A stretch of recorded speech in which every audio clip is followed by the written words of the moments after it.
Assalamualaikum warahmatullahi wabarakatuh. Wahai sedulur, anak akan menceritakan sesuatu tentang sebuah perjalanan atau fase. Ini bukan menceritakan tentang kelebihan atau takabur, tidak. Namun anak akan menceritakan bahwa step by step, fase demi fase yang dilewati seseorang. Pasti seseorang akan melewati hal itu.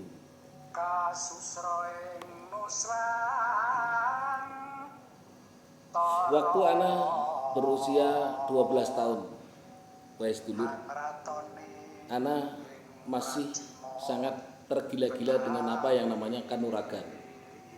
Ana keluar masuk dari padepokan dan perguruan, mulai dari ingkai, karate, shiroite, KKI, lemkari, kungfu. Lalu Ana ikut lagi bela diri pencaksilat, SH Teratai, rasa, pencak organisasi, dan beberapa aliran tenaga dalam. Puspa Nurani,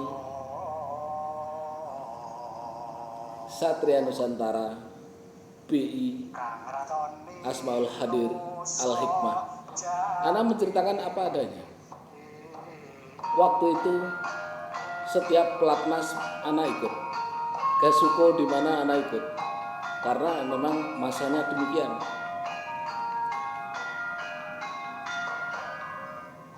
Lalu Ana mencari-cari tentang hakikat kehidupan yang sesungguhnya. Ana sering bertafakur di tempat-tempat yang angker, yang keramat. Ana ingin tahu tentang yang namanya kegaiban seperti apa. Alhamdulillah, Ana menemukan jawaban itu.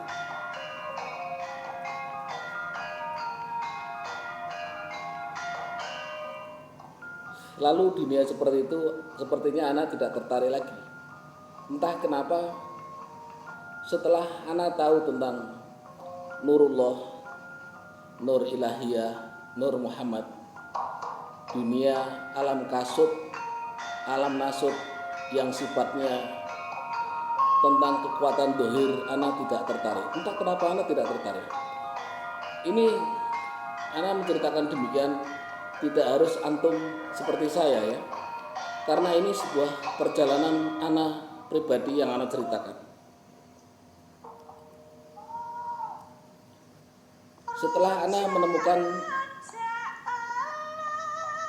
Nur Ilahiyah tersebut, tentunya dengan gembelengan seorang guru, dengan beberapa thariqat yang Ana ikuti. Bahkan untuk menunjukkan kebaikan dalam sebuah ibadah pun Ana juga entah kenapa Ana tidak menginginkan, karena Ana tahu bahwa surga itu makhluk, pahala juga makhluk. Apakah kita mengejar makhluk? Bukankah kita harus mengejar yang menciptakan makhluk? Itu adalah fase demi fase, step by step yang dilalui oleh seseorang, wahai saudara.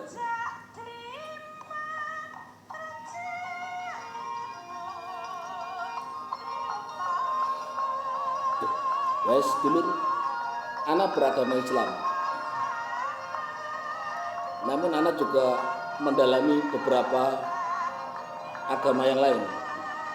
Antum tahu, waktu di Sulawesi Utara, Ana kuliah di Fakultas Psikologi Kristen Indonesia Tomohon. Jadi Ana sedikit banyak tahu tentang agama-agama lain. Ana juga mendalami agama Hindu dan Buddha. Paham tuh? Ana tidak masuk di dalamnya, namun Ana tahu tentang agama-agama lain. Banyak yang berkomentar tidak enak kepada Ana. Kenapa orang Islam mempelajari agama-agama lain?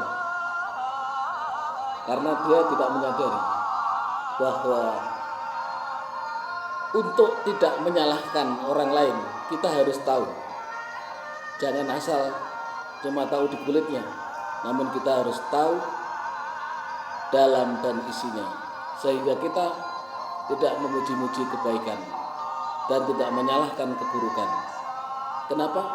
Karena adanya baik ijabah Tuhan, adanya buruk juga ijabah Tuhan. Tanpa adanya ijabah Tuhan, tanpa adanya di ACC Tuhan, maka yang baik dan yang buruk tidak akan terjadi. Paham tuh?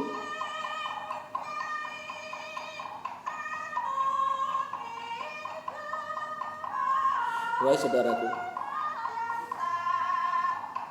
ini hanya saran dari anak buat antum dimanapun antum berada. Anak tidak menggurui. Tatkala antum melaksanakan sebuah kebaikan, laksanakan saja, tapi jangan mengklaim sesat orang lain. Karena kebenaran yang hakiki adalah hak prerogatif Tuhan. Tuhan akan memasukkan ke surganya kepada siapapun, itu pun hak prerogatif Tuhan. Bukan hak antum, namun hak Tuhan.